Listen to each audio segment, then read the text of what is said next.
have with us Dr. TIJU, very old friend, 99 rank 60 and then 2001 90. 90. And a very interesting life and very interesting journey. I wish that you learn from his experience and also gain from the knowledge, the kind of knowledge, the diversity that he has, and also learn from the struggle that he faced in the beginning to get into civil services. So TIJU, doctor अच्छे खासे doctor थे, किसने कहा था ये why to get into civil service? It's a thankless job. Well, being a doctor is one thing, being a doctor and a civil servant is another thing. For a doctor, you need to have people coming to you. Whereas as a civil servant goes to the people and gets things done. That is one very important aspect of being a civil servant. Now, what made you become an IAS and choose the kind of subjects, the unconventional subjects at that time, anthropology and Malayalam literature? In fact,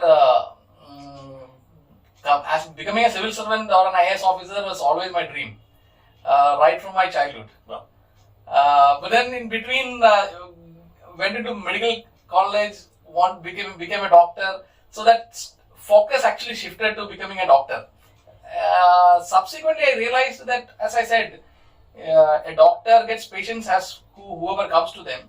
But then, being a civil servant, I thought would be a much better option. And one more thing, the type of variety and diversity that you get in as a civil servant, that you will not get as a doctor. Because as a doctor, you keep on, as you grow up, as you develop more and more skill sets, you concentrate on more and more of smaller areas. If you become a doctor, you become a cardiologist, you become an interventional cardiologist, you become like that. If you become a surgeon, you become a specialized surgeon. You don't really look at the entire human, all aspects of medicine as such. Whereas as a civil servant, I always felt that you have a lot of diversity. You can look at my life, last 25 years of service, I've had great experiences all across. Now, firstly, again, starting with your struggle, with your kind of background, I think you told me initially you went for medical science and zoology. That is true. At that point in time, medical science was a subject which I learned. So I thought that would be a great option, but then subsequently I found that was not a very great option.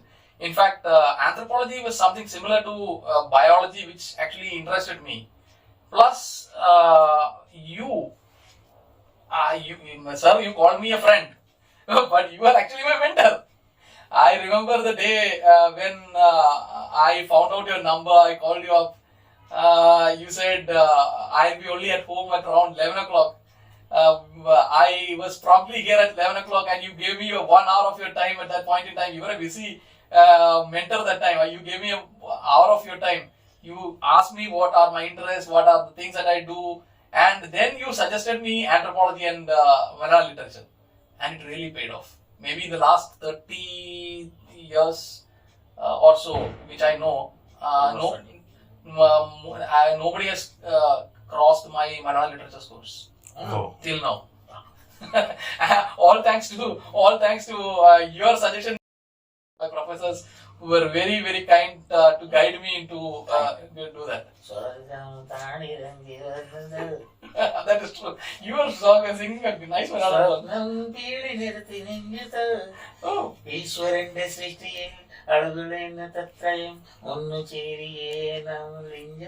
Oh, that's really nice.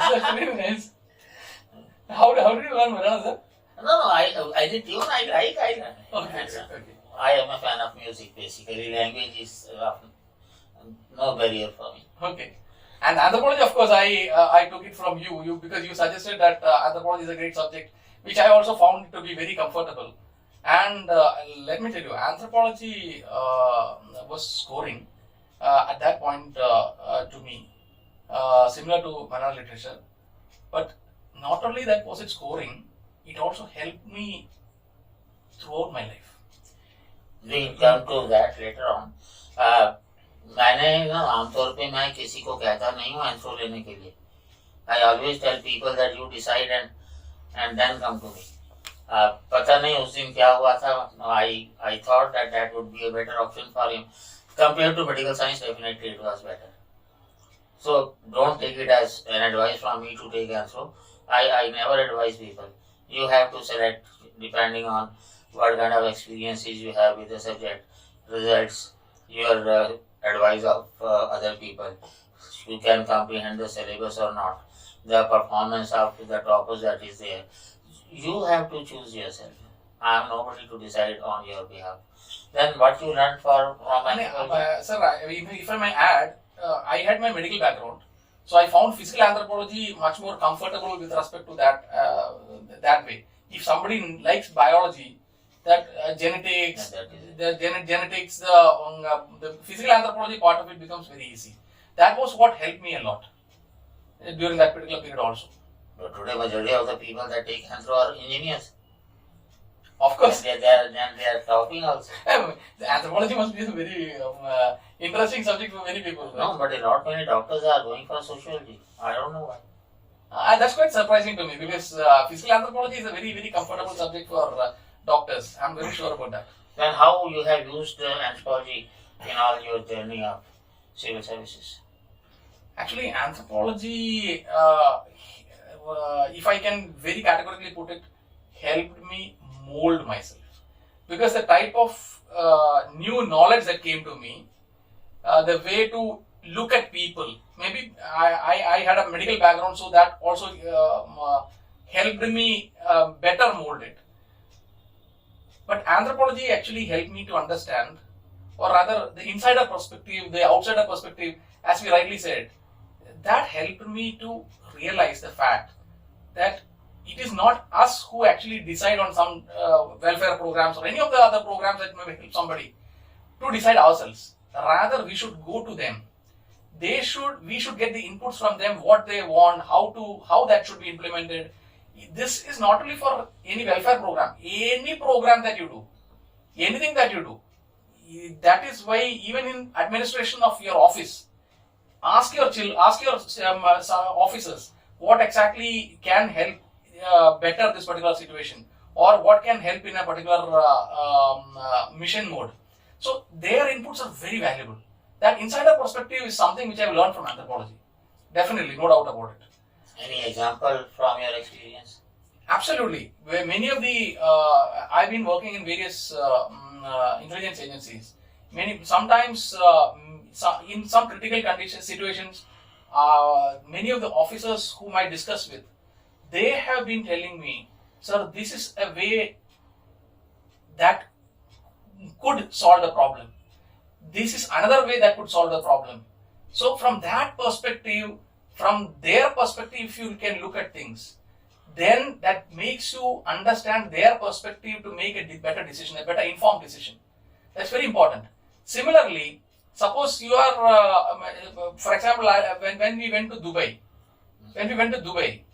I was India's diplomat to Dubai. There, when I mingled with the population there, the Indian expats as well as the local population there, the problem that they faced were something unique. One of the major problems was that they did not have blood, enough blood donors, and there was a shortage of blood. And the study of anthropology actually taught me that the thalassemia and the sickle cell anemia patients would actually require more blood. They were recessive genes which actually manifested. Inbreeding also. Yes, inbreeding. So there I checked up with the people. The people said this is our major problem that we're facing. So we were able to tailor their requirements into our options of what we could do about it. So me and my wife actually developed the UAE's first and only blood donor portal for UAE. Wow. And that actually helped the UAE, the population there a lot. In fact, understanding their requirement and getting things is very important with respect to any program that is to be developed. So I believe anthropology has been very helpful. In fact, sir, I am currently writing a book on the American natives. Wow. Even that has a lot of anthropological inputs and everything, sir. Anthropology, whatever I have learned, I am putting into practice. The name of the book that I gave you, sir, In Search of Ourselves. That is what anthropology is all about. Absolutely, sir. Anthropology is not just a GS subject or not just the civil service subject. It is something which actually should be learned by everybody, every civil servant for that matter. Well, I've been telling that even the Supreme Court judges should have a chapter in anthropology. Because legally people, whatever they think, unless they have the social issues background with them, the judgment can be biased. Of course, doctors do a lot of things, and many of the doctors who have been successful in researches, even if they have not studied, they have anthropological bent of mind. You don't have to learn anthropology. It is a part of your nature. Absolutely, sir. Understanding humans and understanding the society is the core of any administration. I fully acknowledge that fact. Fully acknowledge. Any advice to the students of civil services? Well, civil service is a great option. If you have an interest in working for the people, for the society, there is nothing better than civil services. And I'm sure with hard work and dedication, anybody can become a civil servant. So to that extent, I would love all of you to join civil services and do a great work for the nation. The nation needs you. It is you who will change the nation for the betterment. Great. Sir. Yes, great. Sir.